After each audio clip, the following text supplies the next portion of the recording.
You're not crazy for feeling disconnected from a version that used to feel like home. You're not arrogant for expecting more from the world or from people that's around you. No, you're not cold for wanting to be left alone while you figure out who the hell you really are. What you are feeling is not ego, it's not delusion, it's alignment. You're stepping into your God era, and it comes with symptoms. Your God era is that moment in your life when you stop bending. You stop breaking yourself into digestible pieces for people who never meant to consume you. You move from reaction to intentions, from your identity by default to identity by design. You begin to embody what Carl Jung called individuation, the process of becoming who you truly are beyond mass trauma and performance. It's the death of your false self and the birth of your divine one. The first sign that you're stepping into your God era is that you stop performing. You used to scan the room to see what versions of yourself to become.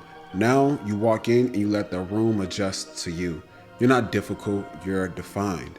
This is the moment you realize that authenticity isn't a brand, it's a spiritual weapon. You no longer apologize for silence, for your stillness, for your softness, or your power. The moment that you stop performing is the moment you start attracting people who aren't entertained by you, but anchored by you. Marcus Aurelius, I hope I got his name right.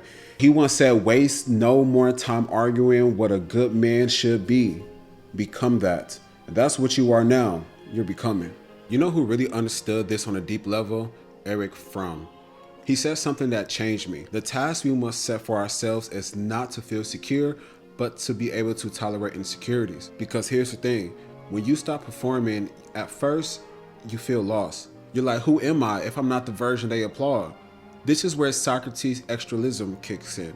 He believes freedom is terrifying because once you realize no one is coming to assign you a role, you're stuck with the truth that you have chosen who to be. And a lot of people feel this when it comes to job security, right? They're conformed to a role or a job and they feel safe with inside of that.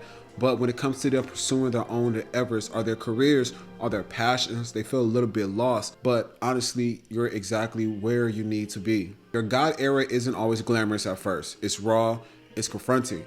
But it's when you first start creating yourself with continuous authorship. Sign number 2 is that you used to need noise to feel alive. Scrolling, posting, arguing, proving, or consuming. Now you crave silence, stillness, and space.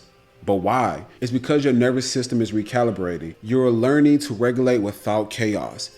In Buddhism, silence is not absence, it's depth. And when you're in your God era, you begin to notice every unnecessary word is a leak.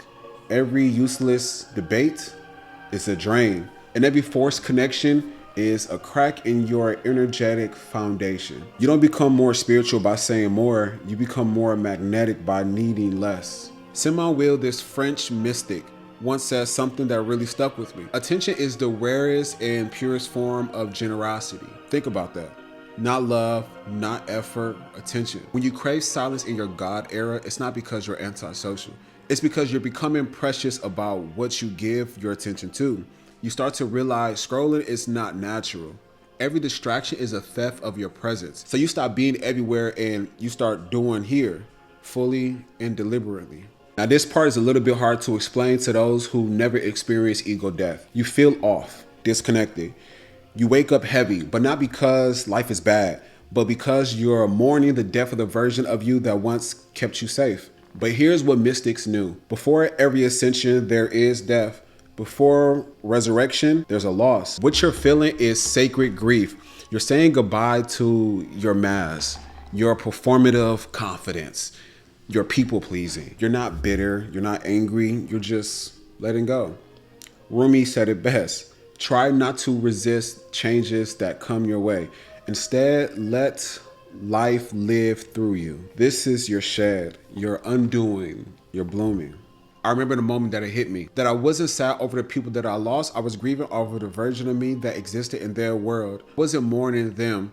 I was mourning who I used to be when I thought I needed them. And that's when I read Thomas More, Care for the Soul. He said that the soul doesn't want to be fixed. It wants to be witnessed. So in your God era, you stop trying to move so fast. You sit in grief like it's a sacred room. You don't numb it, you honor it. because grief is the final form of gratitude. You're not broken. You're just deep enough to feel the layers. Number 4 is you start to attract without even trying. And this one hits really hard. You start noticing people staring at you longer. Opportunities arrive with less effort. It's almost like these things are just drawn to you without the need of you to try. The right conversations open up without force. But the wild part is you really don't need it, because you're no longer magnetic out of performance. You're magnetic because you've collapsed your attachment to needing anything outside of you. And this is what Tato's sages meant when they said the master does nothing, yet nothing is left undone. You're no longer chasing, you're anchored. You're not charming, you're charged. Number 5 is boundaries are no longer negotiated. Before you over-explain, you feel guilty for disappointing people. Now your no is a full sentence, and your yes is measured in alignment, not obligation. You realize every time you betray your inner knowing, you keep someone comfortable, you delay your own divinity. Nietzsche, who was one of my favorite and also well-known philosopher, he once said, "He who has a why to live can bear almost any how." Your why has changed.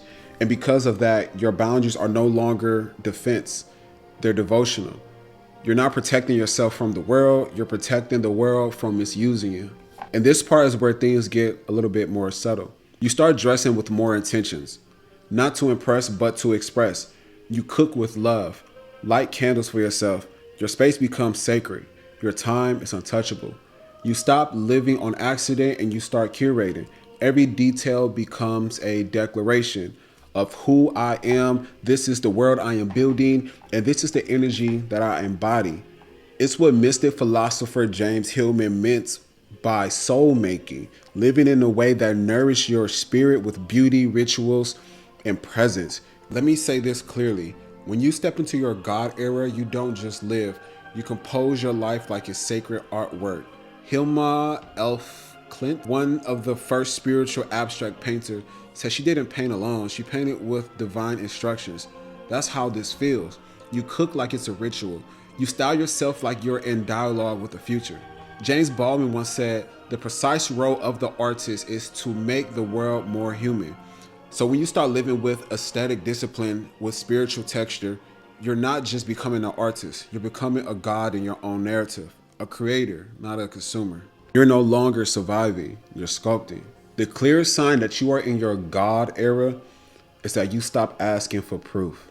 You don't need the timeline to validate your journey. You don't need applause to confirm your power. You just know.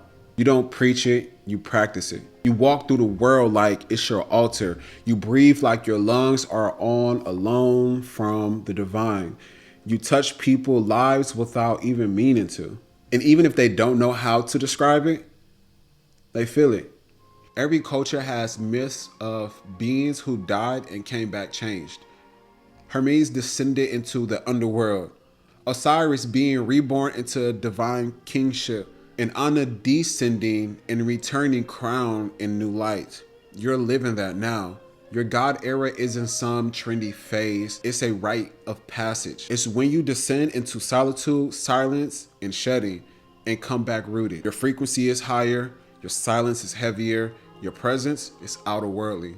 Because you didn't just level up, you transcended. So if you ever doubted yourself, if it feels lonely or unclear or slow, you're not lost. You're rising quietly, powerfully, divinely.